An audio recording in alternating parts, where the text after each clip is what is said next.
Hello friends, audit and assurance के आज के इस वीडियो में आपका स्वागत है। आज के इस वीडियो में हम ऑडिट प्रोसेस के लास्ट स्टेप को समझने वाले हैं, जिसका नाम है फॉर्मिंग कंक्लूजन एंड रिपोर्टिंग। आज के इस वीडियो में हम ऐसे 700 की सीरीज को भी स्टार्ट करेंगे। सो आइए स्टार्ट करते हैं। सबसे पहले हम लोग समझेंगे audit reporting.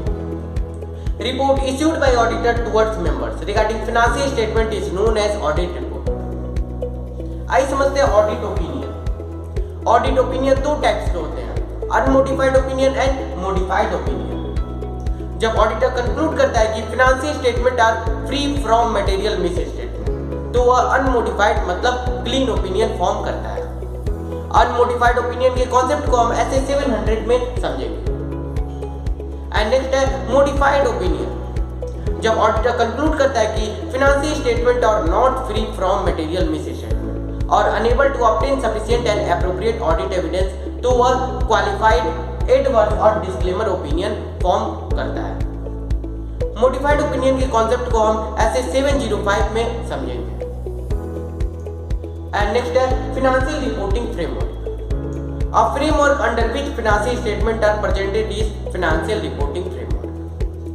There are two types of framework: general purpose framework and special purpose framework. आइए समझते हैं जनरल पर्पस फ्रेमवर्क। यह एक फेयर प्रेजेंटेशन फ्रेमवर्क है जो यूजर्स के कॉमन फाइनेंशियल इंफॉर्मेशन के नीड को पूरा करता है। A general purpose framework requires compliance with requirement of framework and acknowledge that management may provide disclosure beyond required by framework and depart from requirement of framework. आइए start करते हैं ऐसे 700। यह ऐसे ऑडिटर्स की रिस्पॉन्सिबिलिटी को बताता है। Form an unmodified opinion on the financial statement in case of general purpose framework and deals with form and content of auditor's report issued in the circumstances. आइए समझते हैं form and opinion on financial statement. Auditor conclude करेगा कि financial statement are free from material misstatement. That conclusion shall take into account whether sufficient and appropriate audit evidence has been obtained, whether uncorrected misstatement are material individually और in aggregate, and evaluate requirement of applicable financial reporting framework. This evaluation shall include qualitative aspects of the entity's accounting practices, judgment regarding amount and disclosures. Auditor may aware of possible bias in management's judgment and discuss those qualitative aspects with decision. And specific evaluation financial statement significant accounting policies को adequately disclose करता है।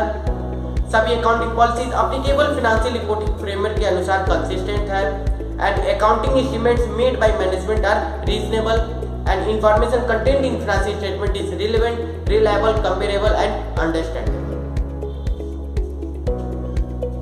आइए next समझते हैं content of audit report.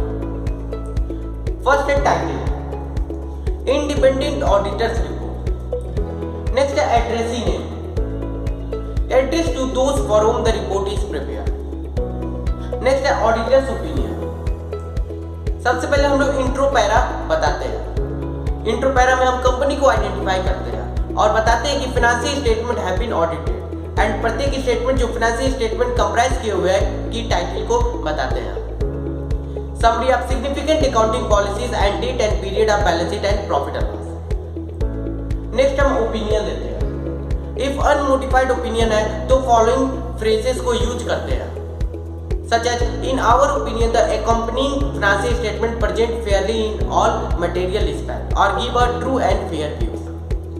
It is not appropriate to use phrase such as with the foregoing explanation or subject to. And next हम लोग basis for opinion बताते हैं। State that audit was conducted in accordance with essays. Describe the auditor's responsibilities under the essays. Auditor's ethical requirement. Auditor has obtained sufficient and appropriate audit evidence. And going concept के concept को बता सकते हैं, such as report in accordance with essay 570. And next है key audit matters. Auditor shall communicate key audit matters in accordance with SA 701. In following cases, law and regulation required, listed entities and auditor may decide. And next are management responsibilities. Prepare the financial statement in accordance with applicable financial reporting framework. Design and maintain such internal control as management determine necessary. And matters relating to going concern.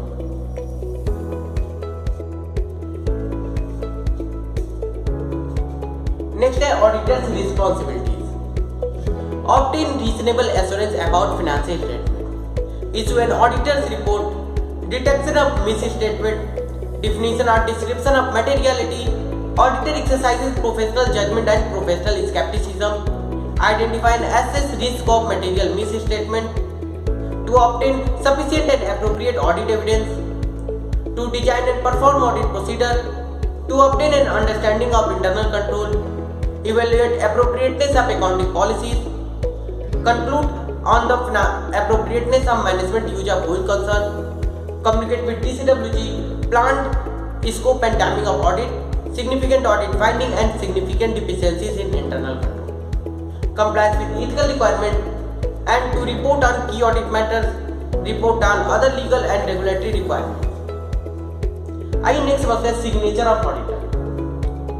Report is signed by the auditor in his personal name and in the name of audit firm. Membership number assigned and registration number of the firm.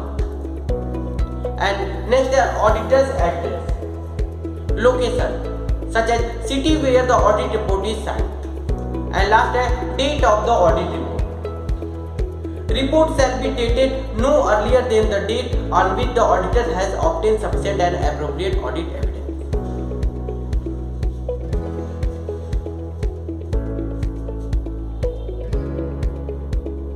आइए समझते हैं SA 705 modification in the opinion in the independent auditor's report. यह ऐसे deal करता है कि कैसे form and content of audit report affect होता है जब ऑडिटर मॉडिफाइड ओपिनियन एक्सप्रेस करता है.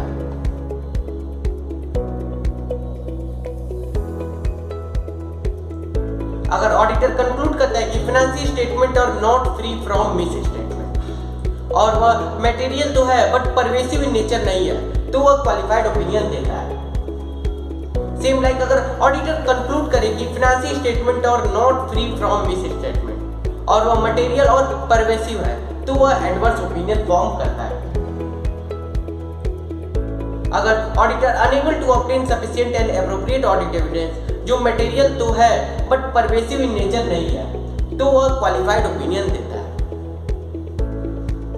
Same auditor unable to obtain sufficient and appropriate audit evidence जो मटेरियल भी है और परवेसिव इन नेचर है तो वह डिस्क्लेमर ओपिनियन फॉर्म करेगा. आइए स्टार्ट करते हैं SA 706 emphasis of matter para and other matter para in the independent auditor's report. सबसे पहले हम लोग समझेंगे emphasis of matter paragraph. A paragraph included in the independent auditor's report that is fundamental to users understanding. And other matter paragraph, a paragraph included in the auditor's report that is relevant to users understanding of the audit. So यह था concept SA 700 series का. आज की इस video में बस इतना ही. तब तक के लिए be safe and be careful.